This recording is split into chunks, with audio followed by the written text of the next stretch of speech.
Hai teman-teman semuanya, ketemu lagi dengan saya Setiani Putri Hendratno dan pada kesempatan kali ini kita akan bahas ya terkait dengan proses dalam akuntansi. Jadi ada apa aja sih proses dalam akuntansi ini gitu ya.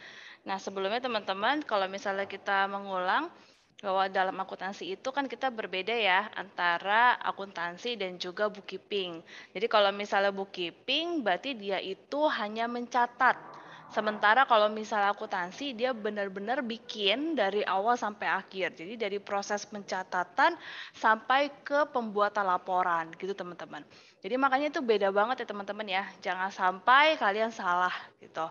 Nah, terus kita recall lagi bahwa yang namanya bookkeeping itu karena dia hanya mencatat berarti biasanya cuma cash in cash out, tapi kalau misal accounting itu dia ada dari ngejurnal sampai dia jadi laporan. Itu prosesnya nanti kita bisa di lain video ya. Tapi yang di video ini saya mau kasih tahu ke kalian apa sih proses dalam akuntansi itu sendiri gitu. Nah, kalau teman-teman misalnya bicara soal proses dalam akuntansi, kita sebenarnya kan kalau bikin laporan itu simpel ya teman-teman ya. Bikin laporan itu sebenarnya kita adalah mau yang namanya menyampaikan sesuatu. Kita pasti mau menyampaikan informasi. Ya, dan itu adalah sebagai bentuk informasi dari apa kita sebagai akuntan.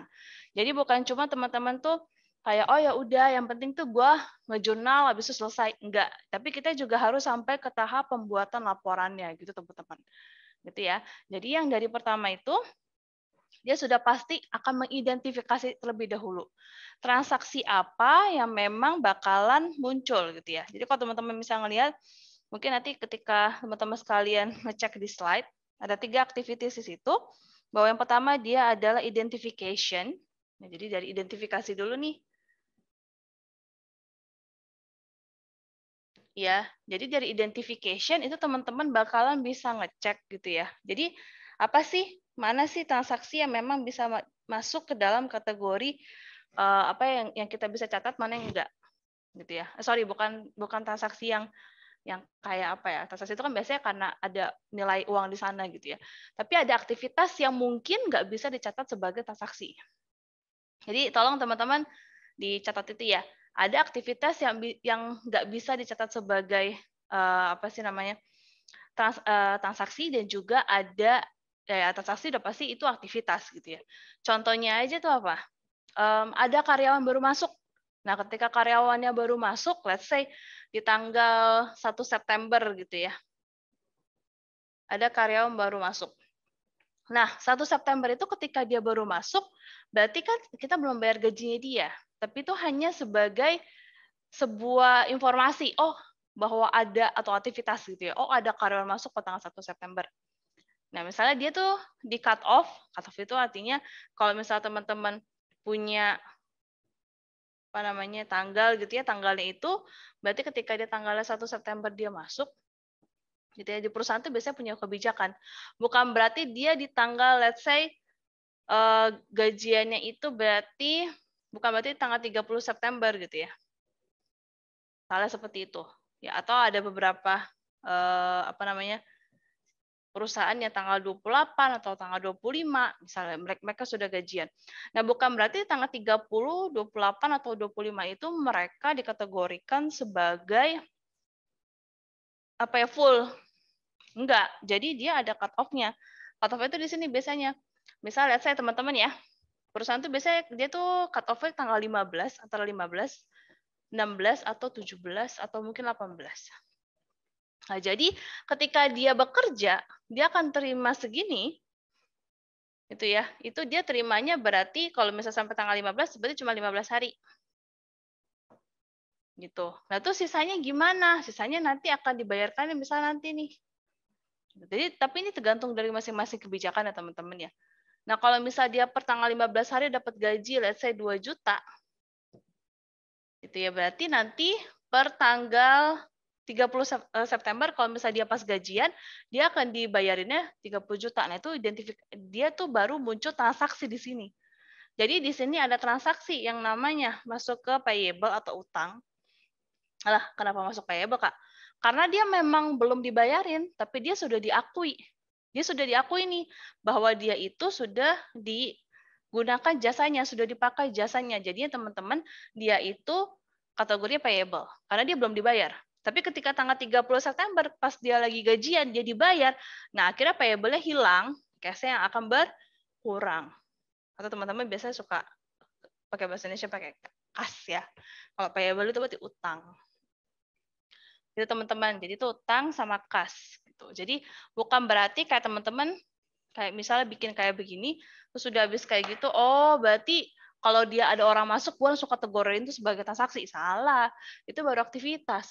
Tidak semua aktivitas bisa jadi transaksi gitu ya.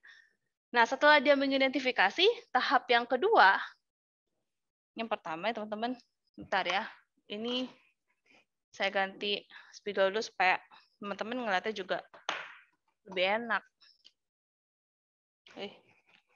Ini cukup banyak banget spidol di sini. Teman-teman kalau misalnya mau main ke Binus Sutra, boleh loh, ya.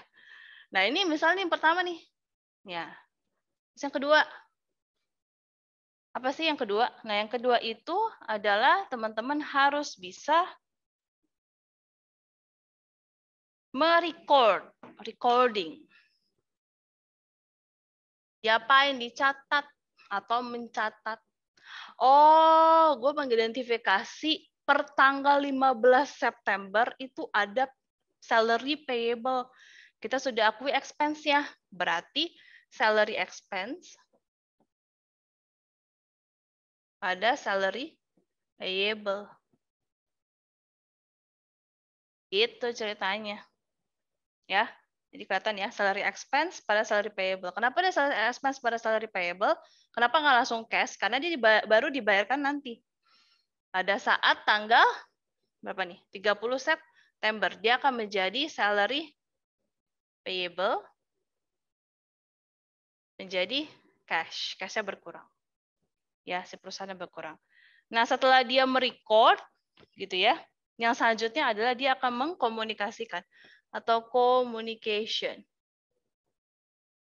Jadi setelah ini semua direcord sama perusahaan, kita bikin reportnya. Nah, di sini peran akuntan yang nggak akan bisa digantikan oleh siapapun. Kan pada ngomong gitu, ya Allah lu bakal digantiin lo sama AI gitu. Ini nggak bisa cuy, nggak akan bisa. Ketika kamu bikin report, bukan cuma ngomongin angka, tapi juga di situ kita akan ada informasi yang mau kita disclose, ada informasi yang kita mau sampaikan kayak gitu. Jadi misalnya, let's say, kita akan ngasih tahu, oh kita tuh ada kedatangan karyawan baru ke tanggal 1 September. Terus dia tuh sebenarnya kita gaji, let's say ini kan cuma 15 hari. Sebenarnya itu dia gaji 4 juta, misalnya gitu. Ya, jadi dikasih tahu, oh kita tuh ada salary expense-nya pasti akan bertambah. Nominalnya pasti akan bertambah. Kenapa? Karena ada karyawan baru. Karyawan barunya divisi apa? Nah, tulis dalam laporan. Gitu. Itu sebagai contoh singkat aja teman-teman, dan itu memang yang paling simple. Ya contohnya buat teman-teman semuanya kalau misalnya mau tahu nih bedanya itu apa sih gitu dan prosesnya kayak apa sih. Nah ini ya 3 poin penting ini tolong dicek juga di dalam PowerPoint sama di lecture notes-nya ya. Jadi teman-teman bisa tahu nih identification itu apa sih. Nah itu kayak tadi saya bilang identification itu pokoknya intinya dia itu cuman mengidentifikasi mana aktivitas yang bisa masuk transaksi, mana yang tidak. Jadi bukan berarti semua aktivitas bisa jadi transaksi. Terus yang kedua, itu adalah recording. Berarti dia mencatat. Ketika dia udah mengidentifikasi bahwa muncul adanya transaksi, maka dia akan mencatat, merecord ya.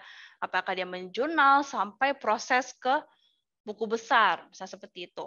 Nah, yang paling terakhir adalah di communication, yaitu adalah bikin terkait dengan pelaporan, gitu ya. Pelaporan dari si hasil keseluruhan nih, aktivitas atau transaksi yang dilakukan. Sehingga yang ngebaca laporannya biasanya itu manajemen gitu ya, dan juga stakeholder itu mengerti, oh lagi ada apa sih di perusahaan ini, oh dia lagi ngembangin apa sih, and so on. Kayak gitu sih teman-teman. Semoga teman-teman bisa mendapatkan ilmunya lebih lagi gitu ya dari yang saya sampaikan. Dan semoga ini bisa ngebuat teman-teman juga jadi semangat di dalam belajar akuntansi. Gitu. Thank you teman-teman semuanya. See you again in next video.